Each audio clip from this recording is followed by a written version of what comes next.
Tout le monde connaît l'histoire d'Adam et Ève, les premiers êtres humains créés par Dieu dans le jardin d'Éden.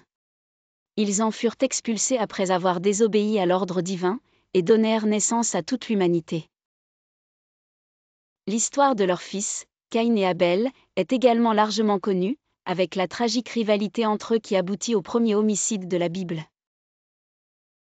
Mais peu de gens savent qu'Adam et Ève eurent aussi des filles, des figures mystérieuses et oubliées, dont les contributions à l'humanité furent incommensurables. Peu après leur expulsion de l'Éden, Adam et Ève eurent non seulement des fils, mais aussi des filles. Bien que leur nom ne figure pas dans les textes sacrés, ces femmes jouèrent un rôle fondamental dans la formation de la civilisation humaine. L'aînée, Lila, naquit avec une curiosité innée pour le monde. Sa sagesse était si profonde que beaucoup croyaient qu'elle avait une connexion spéciale avec le divin. On raconte que Lila fut une guide spirituelle dans les premiers jours de l'humanité, aidant ses frères et sœurs à comprendre les mystères de la vie. Elle fut l'une des premières à méditer sur le concept du temps et l'inévitabilité de la mort, enseignant à sa famille que le véritable pouvoir résidait dans la sagesse et l'équilibre entre le corps et l'esprit.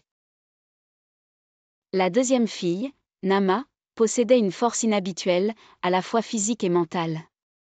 C'est elle qui mena les efforts pour fabriquer des outils et enseigner aux premiers humains à dompter le feu.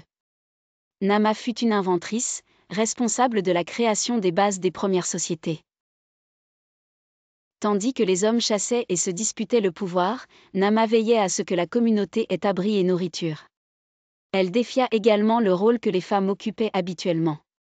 Nama savait que pour que l'humanité prospère, il fallait plus que de la force brute. Elle introduisit le concept de coopération et d'échange de savoir, encourageant ses frères et sœurs à partager leurs connaissances. Grâce à elle, les premières formes d'agriculture et d'élevage commencèrent à se développer. La plus jeune fille, Zia, fut bénie d'un don spécial, la capacité de guérir. Dès son plus jeune âge, Zia montra une connexion profonde avec la nature. Elle savait comment utiliser les plantes pour soulager les douleurs et soigner les blessures. Les légendes racontent qu'elle pouvait même apaiser les animaux les plus féroces par sa présence paisible.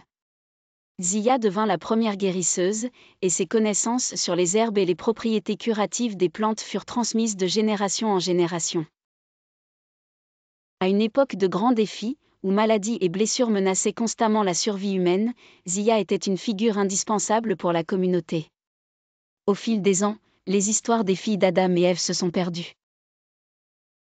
L'attention de la narration biblique s'est détournée vers les hommes, les patriarches et les héros de la foi, tandis que les contributions de ces femmes ont été mises de côté. Lila, Nama et Zia ont été reléguées à l'oubli, leur voix effacée des écritures officielles. Mais leurs héritages n'ont jamais vraiment disparu. Elles ont continué à vivre dans les traditions orales et les pratiques quotidiennes des premières sociétés humaines. La sagesse de Lila a inspiré la quête du savoir, la force de Nama a aidé à établir les bases de la civilisation, et le don curatif de Zia a donné naissance aux premières pratiques médicales.